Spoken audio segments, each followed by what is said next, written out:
come on.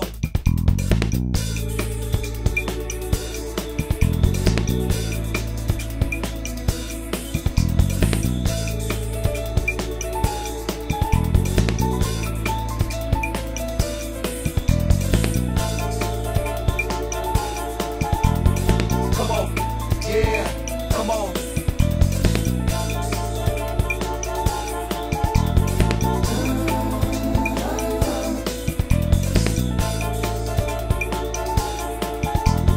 Come on, yeah, come on.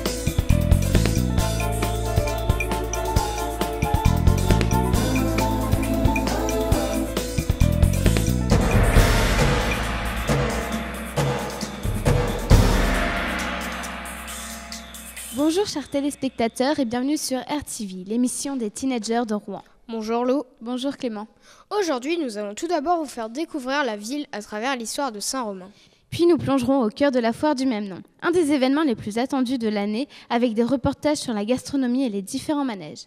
Nous traversons souvent le centre de notre cité sans prendre le temps de regarder autre chose que les magasins colorés qui se serrent le long des rues piétonnes. Et pourtant, dans la ville, chaque lieu est prêt à dévoiler son histoire. Un nom revient très souvent, c'est celui de Saint-Romain. Nous accueillons maintenant Dorian qui s'est intéressé à ce personnage. Bonjour Dorian. Bonjour, Qu'est-ce qui vous a donné envie de faire ce reportage? je suis né ici et j'aime la ville de Rouen et son histoire. Qu'avez-vous découvert qui vous a particulièrement intéressé? La légende de la gargouille qui m'a intéressé. Nous allons maintenant regarder ce passionnant reportage. Rouen est couramment appelée la ville aux 100 clochers. C'est vrai que les églises rythment le paysage de notre cité.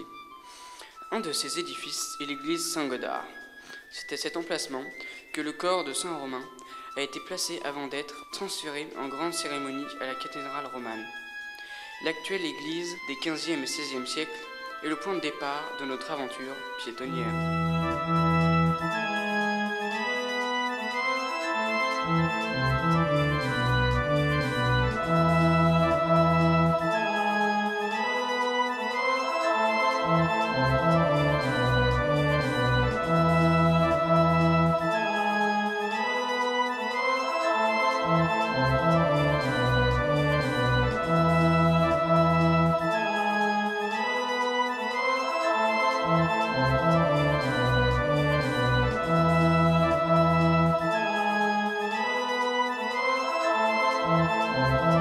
Bonjour Monsieur Tanguy, vous êtes guide conférencier de Rouen et vous êtes particulièrement intéressé par l'histoire et surtout l'histoire de Saint-Romain.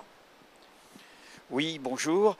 Oui, je suis effectivement guide conférencier à la ville de Rouen, historien. L'histoire de Rouen est très, très ancienne et très complexe. Et dans cette histoire, un personnage est tout à fait de circonstance en ce moment, et c'est effectivement le fameux Saint-Romain. Alors Saint-Romain, c'était un évêque d'il y a très très longtemps, de l'époque du roi d'Agobert. Et ce Saint-Romain est connu pour plusieurs légendes. L'une d'entre elles, c'est la plus récente peut-être, elle n'apparaît pratiquement qu'au XIVe siècle, c'est la légende de la gargouille. La gargouille, c'est un monstre, c'est un dragon. Vous connaissez, je pense, les dragons, hein?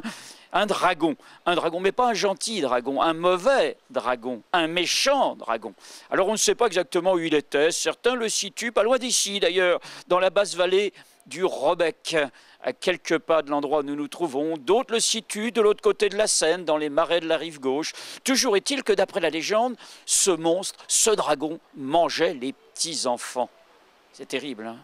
Eh bien, Saint-Romain a décidé de le supprimer.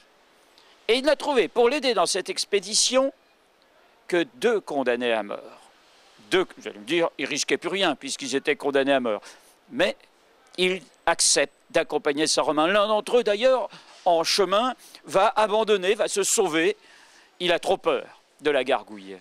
Et donc, accompagné du seul condamné à mort qui restait, Saint-Romain est arrivé devant le monstre. Il a fait un signe de croix. Le monstre est venu se coucher à ses pieds.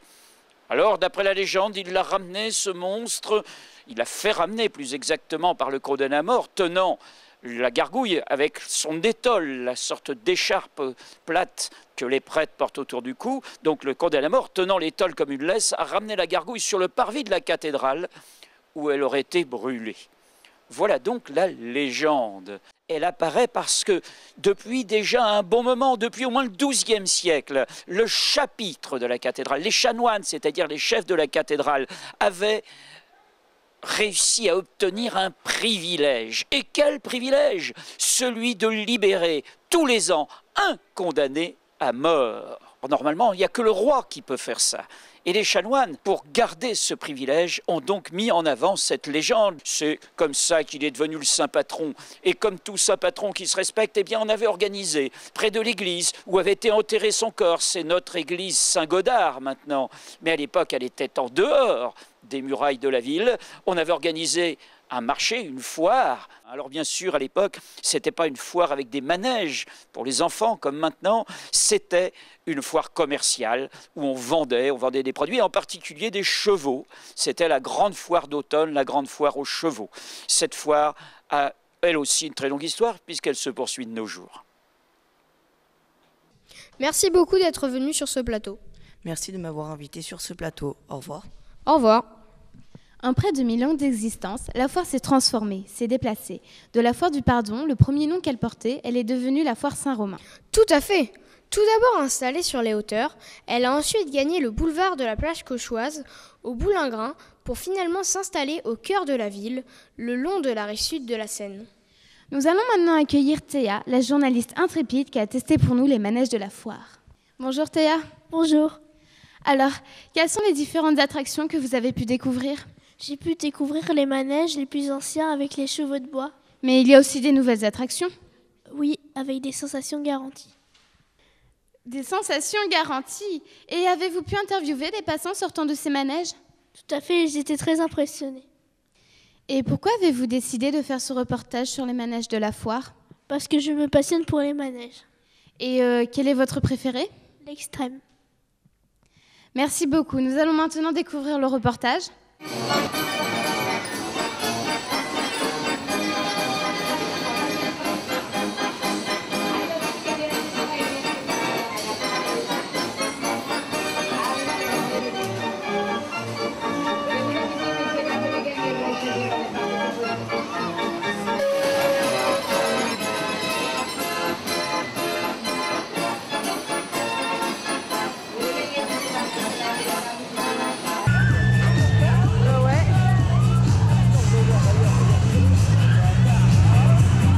Bonjour. De quel pays est originaire le manège ? Il vient de Hollande. D'accord. Et combien de temps à peu près faut-il pour le monter ? Il faut à peu près une journée et demie, voire 2 jours. Sinon, au niveau du montage, on peut arriver à 5-6 personnes. Pareil pour le démontage. Au niveau de l'exploitation, il y a 2 personnes en caisse et 2 personnes sur le plancher, donc au niveau de la sécurité des harnais, au niveau des tickets. Ce manège a une tournée plutôt fixe, donc la Foire du Trône à Paris, anciennement la Fête des Loges et Rouen, donc il fait principalement 3 fêtes. Seulement ça peut varier d'une année à l'autre. Donc là cet été on a été à Palavas, dans le sud de la France, et puis on peut faire des fêtes de 3 jours. Donc par exemple à la Fête de l'Humanité à Paris, où l'extrême s'est rendu au mois de septembre. Mais j'ai habité ici, donc forcément j'aime bien la ville de Rouen et les gens sont assez chaleureux. Ils tiennent beaucoup à leur fête foraine. Ils aiment bien l'ambiance festive qu'apporte la foire Saint-Romain. Donc pour les Rouennais, il ne faut vraiment pas toucher à la foire Saint-Romain. Ouais.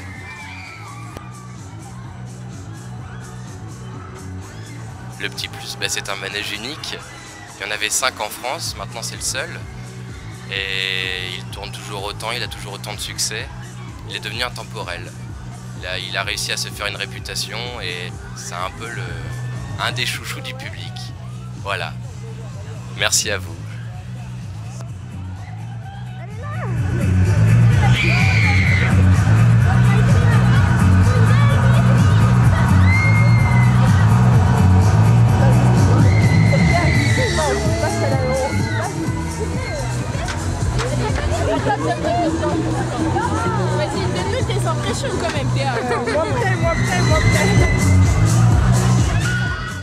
La foire Saint-Romain, c'est aussi bien sûr la gastronomie. Des croustillons au cochon de lait, il y en a pour tous les goûts. Et ce n'est pas Marie, notre gourmand reporter, qui nous dira le contraire.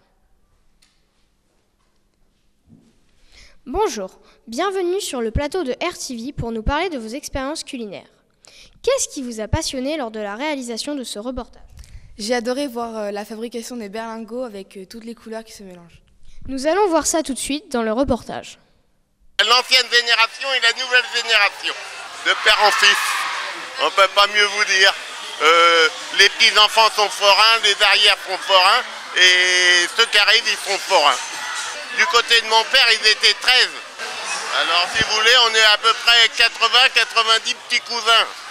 Alors donc ça fait beaucoup de forains. Hein. La maison Milo, elle est vieille. Hein. Mes grands-parents, mes anciens grands-parents, ils étaient musicaux. On faisait la loterie des nougats. On faisait une parade, si vous voulez, comme on faisait dans le temps, et on donnait des nougats. Et c'est comme ça que les Milos sont lancés dans la confiserie. La spécialité, c'est les berlingots, la guimauve, la barbe à papa, le nougat. Et maintenant, la nouvelle génération, c'est les brasseries. Vous avez plein de brasseries comme l'Ours Noir. C'est la famille Milo. Et on fait un petit peu toute la France. Hein. Vous verrez un peu des Milos un peu partout. Il y en a un à Longeville, en Vendée, et il y en a un à Royan. Voilà. Il y a deux magasins fixes. Et ici, on est à la foire, tout le monde s'amuse, tout le monde travaille. On est tous un peu famille. Hein. Et tout le monde à la foire. Vive la Saint-Romain.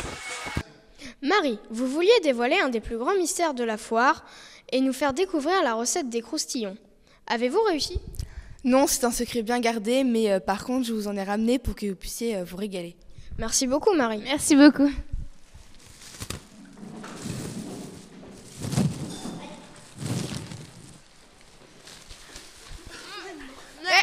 Qu'est-ce que vous faites là? Retournez à vos postes, ça suffit. Retournez, il faut qu'on termine l'émission. Merci d'avoir suivi cette émission et à bientôt sur le plateau de RTV.